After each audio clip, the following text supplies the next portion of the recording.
यह तस्वीर है एक ऐसी खूंखार पत्नी की जिसने अपनी हवस की खातिर अपना ही सुहाग उजाड़ डाला और सती सावित्री होने का नाटक करती रही। मगर वक्त रहते पुलिस की सूझबूझ से मामले का पर्दाफाश हो गया। मामला उत्तर प्रदेश के बुलंदशहर जिले का है। यहाँ आशिकी में रोड़ा बन रहे पति को पत्नी ने अपने बॉयफ्रेंड के साथ मिलकर मौत के घाट उतार दिया और ऐसी फिल्मी कहानी बनाई जिसे सुनने के बाद पुलिस के भी होश उड़ गए। दरअसल 27 नवंबर को कस्बा खुर्जा थाना देहात पुलिस को सूचना मिलती है कि सड़क पर शव पड़ा हुआ है। सूचना मिलते ही पुलिस मौके पर पहुंचती है और शव को अपने कब्जे में लेती है। पहली नजर में पुलिस को ये मामला एक्सीडेंट का लगता है, क्योंकि शव के पास ही पुलिस को एक मोपेड बाइक भी मिलती है, जिसके लिए पुलिस शव को पोस्टमार्टम के लिए भेज देती है और मृतक शख्स की पहचान में जुट जाती है।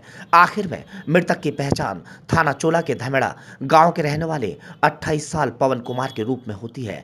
इधर पुलिस जांच में जुटी ही थी कि मृतक पवन की पत्नी सुनीता रोते बिलखते थाने पहुंचती है और साजिश के तहत पति की हत्या करने के आरोप में शिकायत दर्ज कराती है। और तो और पुलिस को धरना देने तक की चेतावनी देते हुए केस को खोलने की बात कहती है और पति की हत्या का इल्जाम लगाती है मृतक पवन के छोटे भाई पर। इधर पवन का छोटा भाई गौतम भी अपने भाई की हत्या का आरोप लगाते हुए थाने में मुकदमा दर्ज कराता है। अब पुलिस के लिए यह मामला काफी पेचीदा बन चुका था, लिहाजा पुलिस की कई टीम इस केस को सुलझाने में लग जाती है। पुलिस को जांच के दौरान जानकारी मिलती है कि मिचोला थाने में धमेड़ा गांव के इंद्रपाल नाम के शख्स की 3 दिसंबर को गुमशुदगी की रिपोर्ट दर्ज कराई गई थी और इस मामले में चोला और खुर्जा थाना देहात पुलिस जांच में जुट गई थी और इसी दौरान पुलिस गुमशुदा इंद्रपाल को गिरफ्तार कर लेती है। और जब पुलिस उससे पूछताछ करती है और पूछताछ में जो निकलकर सामने आया उसे सुनकर पुलिस भी दंग रह गई। पुलिस पूछताछ में इंद्रपाल ने बताया कि पवन की पत्नी सुनीता ने ही उसकी हत्या कराई है, क्योंकि उसके सुनीता के साथ अवैध संबंध थे। वह सुनीता से मिलने चोरी छिपे पवन के घर पर जाया करता था। काफी समय से दोनों का प्रेम प्रसंग चल रहा था, जिसकी जानकारी मृतक पवन को लग गई थी और उसने एक बार हमें आपत्तिजनक हालत में भी देख लिया था, जिसके बाद पवन और उसकी लड़ाई भी हुई थी। और उस दिन के बाद पवन ने सुनीता पर पाबंदी लगा दी, वह कहीं बाहर भी नहीं जाती थी, यहाँ तक कि पवन ने उसका मोबाइल फोन तक छीन लिया था। मैं और सुनीता एक दूसरे के बिना नहीं रह पा रहे थे और पवन के रहते हमारा मिलना नहीं हो सकता था। इसके लिए हमने पवन को ही रास्ते से हटाने का प्लान तैयार कर लिया। हम चाहते थे कि पवन को ऐसी मौत दी जाए कि सांप भी मर जाए और लाठी भी ना टूटे, यानी पवन भी मर जाए और हम पकड़े भी ना जाए।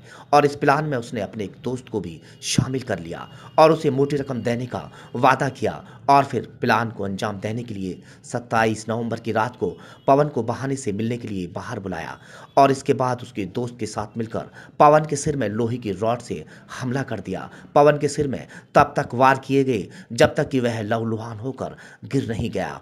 और यह सब नज़ारा पवन की पत्नी सुनीता भी वीडियो कॉल पर देखती रही, क्योंकि सुनीता चाहती थी कि वह पवन को तड़पता हुआ अपनी आंखों से देखे। जब पवन अपनी आखिरी सांस ले रहा था तब सुनीता उसे देखकर खुश हो रही थी और अपने प्रेमी इंद्रपाल को शाबाशी दे रही थी, उसे आई लव यू बोल रही थी। पवन की हत्या कर दोनों आरोपियों ने इसको एक्सीडेंट का रूप देने के लिए पवन के शव को बीच सड़क पर ही फेंक दिया और उसकी बाइक वहीं पर फेंक दी और अपने घर चले गए। पवन सुनीता ने प्लान तो बहुत अच्छा किया था, लेकिन वो कहते हैं ना कि जुर्म करने वाला कितना भी शातिर क्यों ना हो, पुलिस उसे ढूंढ ही लेती है। फिलहाल खुर्जा देहात पुलिस ने इस पूरे मामले का खुलासा करते हुए आरोपी पत्नी सुनीता और उसके प्रेमी को जेल भेज दिया है, जबकि इस हत्या में शामिल रहे प्रेमी के दोस्त की तलाश की जा रही है।